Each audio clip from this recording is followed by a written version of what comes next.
Hi everyone, welcome back to another episode of Genre Bending. I am Amanda Roundtree in the Library Marketing Department at HarperCollins, and I have another special guest with me today.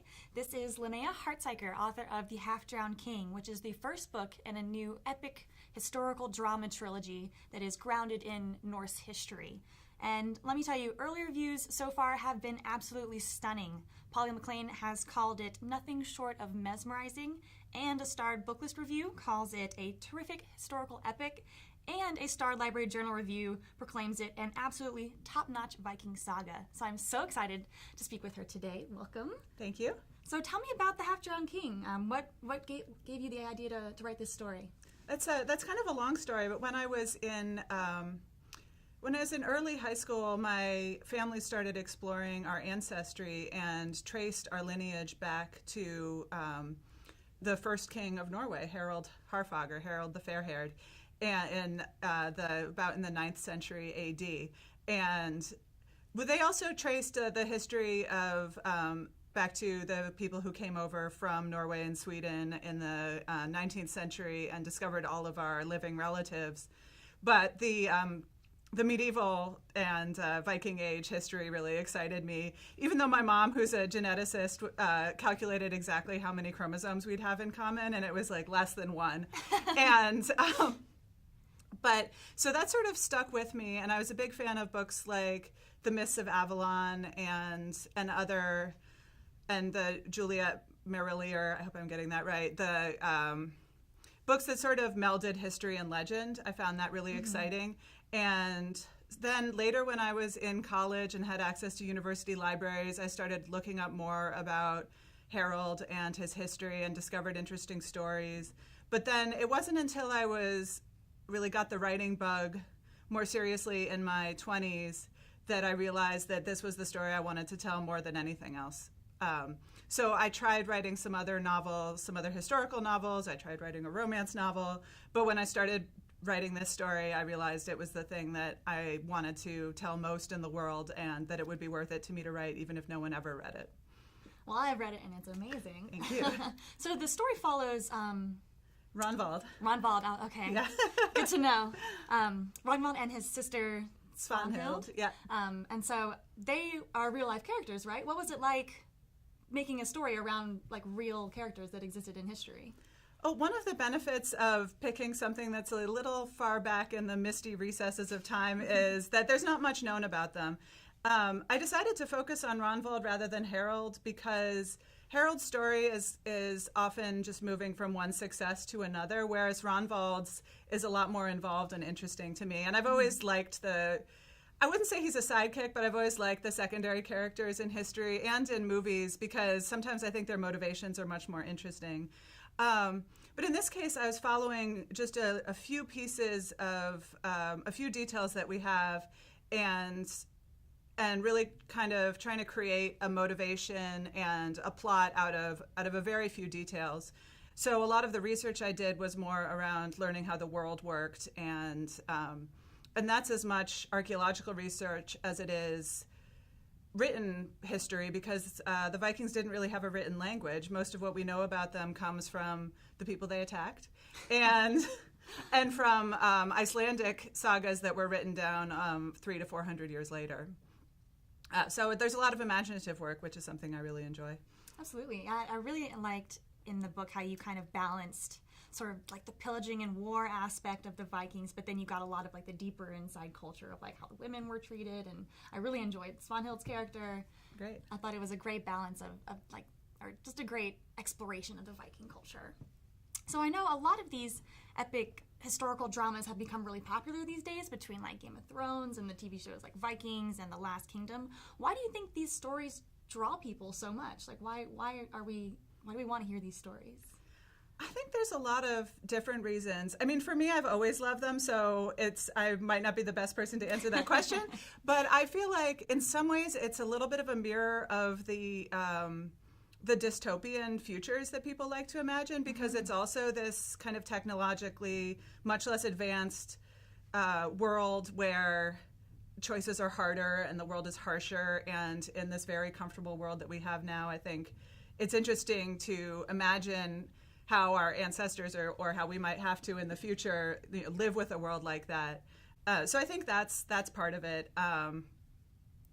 And yeah, I think that's my answer. Yeah, I love. I think one of the things that I really enjoy about them is kind of getting the sort of the political maneuvering aspect of everything, like how you were saying that Ragnvald is sort of the right-hand man, but I loved in the book how you sort of watched him kind of directing things behind Harold, who's, the main character king guy, but, he still influenced things so much, and especially things in like Game of Thrones where you get so much of that sort of background information. That's one of my favorite parts of reading these kind of books.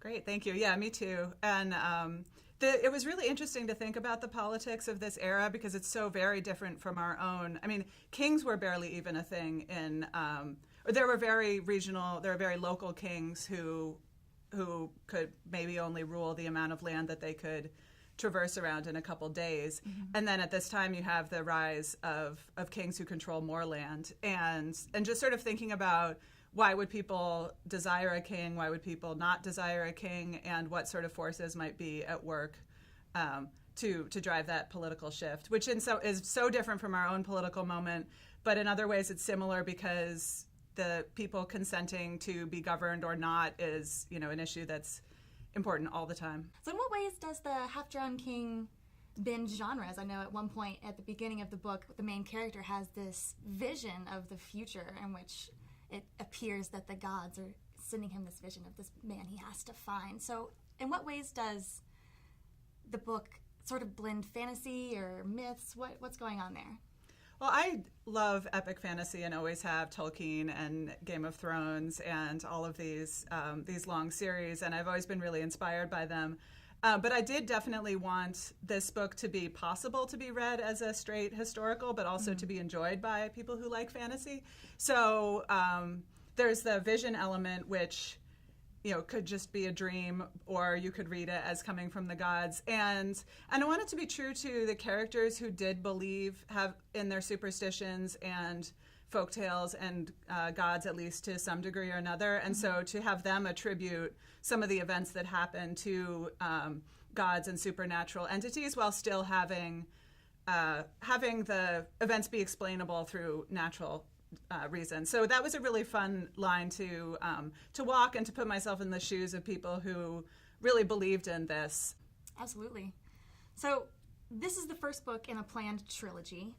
Is there anything that you can tell us about the next two books? Well, it continues to follow Ronvald and Svanhild. My husband's already annoyed that I've spoiled too much because I was talking through troubles that I've been having with the plot and how I'm figuring them out.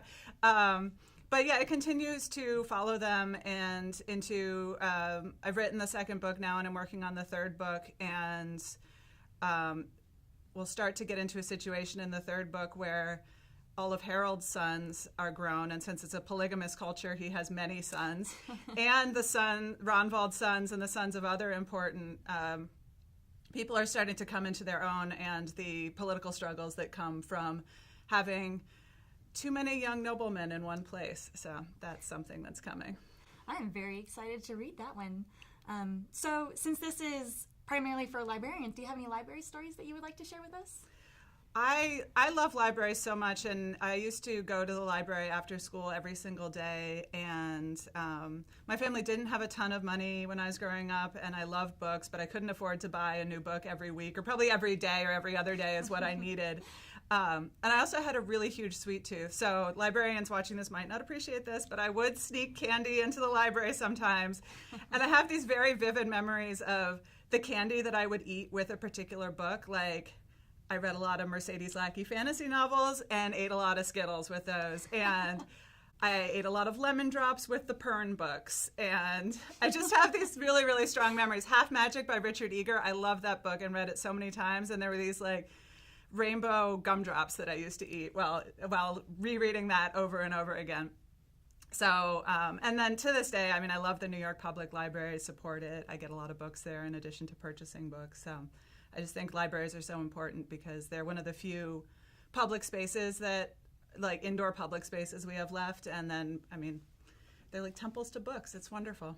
Thank you so much for joining me today, Linnea. And thank you guys for watching another episode of Genre Bending. Again, I'm Amanda, and we'll see you again soon.